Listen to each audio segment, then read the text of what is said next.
The inner man, the covenant heart, from Torah to the Epistles.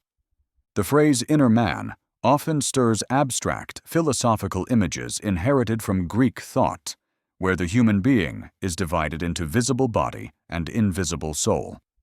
But in the scriptures themselves, shaped by Hebrew language and culture, the idea of the inner person is far more concrete, covenantal, and embodied.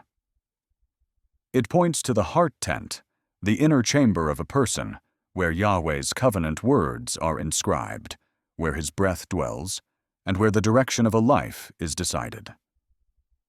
From Torah through the prophets, from the teachings of Yeshua to the writings of his apostles, this inner person is portrayed as the true center of allegiance, the place Yahweh examines and strengthens, the hidden tent within which the covenant is either cherished or neglected. From the earliest pages of the Torah, Yahweh's intention is clear. His covenant is meant to be written inside his people. They are commanded to love him with all their heart, breath, and might, and to set his words upon their hearts. The Torah is not merely a set of external instructions. It is designed to shape the interior landscape of a person's being. The prophets echo this again and again. Jeremiah proclaims that Yahweh will one day write his Torah not on tablets of stone, but upon the hearts of his people. David confesses that Yahweh desires truth in the inward parts, and that wisdom is made known in the hidden place. Proverbs describes the lamp of Yahweh searching through the inner chambers of a person, illuminating what lies within. When Yeshua begins to teach, he does not shift away from this Hebrew understanding. He intensifies it. He consistently moves his listeners from the outer court to the inner chamber. On the hillside, in what has become known as the Sermon on the Mount, he says, "You have heard that it was said, but I say to you." He moves beyond surface obedience to expose what is happening within the heart. Anger is traced back to the inner fire that smolders before the outward act of murder. Lust is seen as a seed planted in the soil of the heart long before any physical act of adultery. Oaths reveal whether a person's inner word is stable like a rock or shifting like sand. He calls the people to let the Torah take root inside, not merely to display righteousness before others. When he teaches about prayer, he tells his followers to go into their inner room and pray to the Father who is in secret. The Greek word tamion refers to a storeroom or hidden chamber within a house. In Hebrew imagery, this is the heart chamber inside the tent, away from public eyes. There, unseen by others, the Father looks and listens. Yeshua redirects the entire practice of prayer away from public performance and toward the hidden place where Yahweh dwells.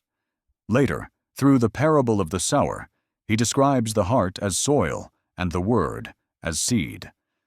Whether that seed flourishes depends entirely on the condition of the inner field. If it is hardened like a path, shallow like rocky ground, choked by thorns, or well plowed and ready. Growth happens when the inner soil is tended, when the hidden ground welcomes the seed. When challenged about what makes a person unclean, Yeshua answers that what comes out of the mouth proceeds from the heart, and it is this that defiles a person. The heart is like a spring deep within the tent. Words and actions are the water flowing out.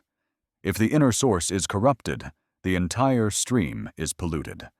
Later in Jerusalem, he stands up and cries out that whoever comes to him and drinks will have rivers of living water flow from their inner being.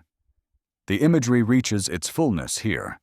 The innermost parts, the belly, the womb-like center, becoming a well that overflows with the waters of Yahweh's Spirit, nourishing not just the person, but the world around them. After Yeshua's death and resurrection, his apostles continue this same thread.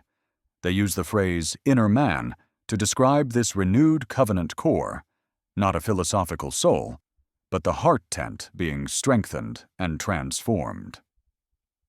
Paul speaks in Romans of delighting in the Torah of God according to the inner man.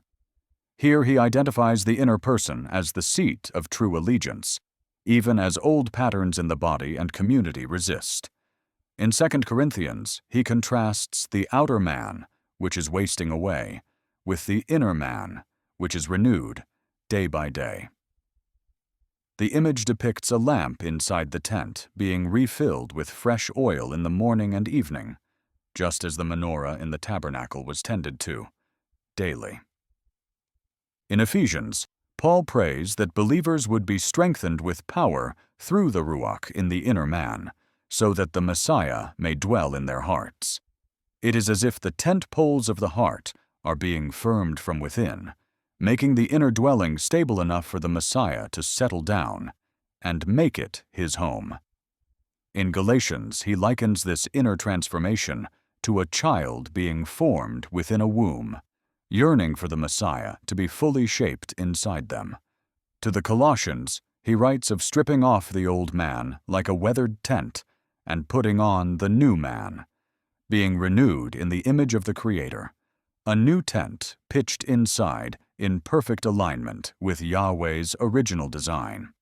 Peter calls this the hidden person of the heart, the source of imperishable beauty, unseen by men, but precious in Yahweh's sight. Across these writings, the imagery remains consistent. The inner person is the covenant dwelling, the true sanctuary where Yahweh's Torah is written, his Ruach breathes, and Messiah takes up residence. Outward forms are not abandoned. They are given their proper place as the fruit that grows from well-tended inner soil. What Yahweh seeks is not an external show of religion, but the hidden allegiance of the heart, the daily trimming of the lamp, the guarding of the spring, the plowing of the inner field, the strengthening of the tent from within. This thread stretches from the Torah to the Epistles without breaking. Yahweh's desire is for a people whose inner being is his dwelling place. Yeshua brings that focus sharply into view, and the apostles call the communities to live out of that reality daily. The call is as relevant now as it was then. Tend the inner tent. Let Yahweh's word be written deeply. Let his breath fill the chambers. Let the waters flow from within.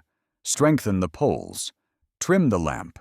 Guard the spring, for it is in the hidden place, the heart tent, that the covenant is truly lived.